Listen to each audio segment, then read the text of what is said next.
Tollywood most wanted iBomma Ravi 5 రోజుల custody ముగిసింది.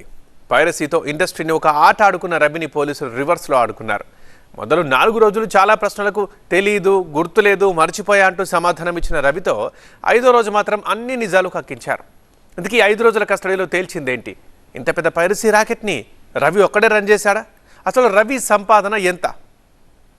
ఐబొమ్మతో film ఇండస్ట్రీకే cinema చూపించిన మాస్టర్ మైండ్ రవి నుంచి అనేక విషయాలు రాబట్టారు పోలీసులు. రవి ఒక్కడే పైరసీ చేసినట్లు గుర్తించారు. సినిమాలను పైరసీ చేసి 5 ఏళ్లలో 100 కోట్ల రూపాయల వరకు సంపాదించినట్లు తేల్చారు. 20 కోట్ల రూపాయలకు సంబంధించి బ్యాంకు లావాదేవీలు జరిగినట్లు గుర్తించారు. టెలిగ్రామ్ యాప్ల ద్వారా పైరసీ సినిమాలను కొనుగోలు చేసినట్లు వెల్లడైంది. యాప్ల ద్వారానే బేరమాడి సినిమాలను కొనుగోలు చేసి ఐబొమ్మలో అప్లోడ్ చేసినట్లు తేలింది. USD ద్వారా సినిమా అమ్మిన వాళ్లకు రవి చెల్లింపులు చేసినట్లు గుర్తించారు. సినిమా చూడాలంటే తప్పనిసరిగా కాంటాక్ట్ యాక్సెస్ తీసుకున్న రవి సినిమాపై క్లిక్ చేయగానే 15 యాడ్స్ కు డైరెక్ట్ లింక్ చేశాడు. మ్యాట్రిమోనీ, బెట్టింగ్, గేమింగ్ తో పాటు పలు యాడ్స్ కు పైరసీ సినిమాలను లింక్ చేశాడు. APK ఫైల్స్ లింక్స్ పంపి బెట్టింగ్ యాప్స్ కు ప్రమోషన్ చేశాడు. 50 లక్షల పైచిలకు వ్యూవర్షిప్ చూపెట్టి పెద్ద ఎత్తున కోట్లలో సంపాదించాడు. ఇండియాలో ఉన్న IDFC బ్యాంక్ కి నిధుల బదలాయింపు జరిపాడు. IDFC బ్యాంక్ కి వచ్చిన నిధులను USDT ద్వారా మళ్లించినట్లు గుర్తించారు. రవి 5 రోజుల కస్టడీలో మొదటి రోజు సర్వర్లో యాప్స్ తో సంబంధాలపై ప్రశ్నలు సంధించారు. రెండో రోజు SBI ఇన్సూరెన్స్ లో సినిమాలపై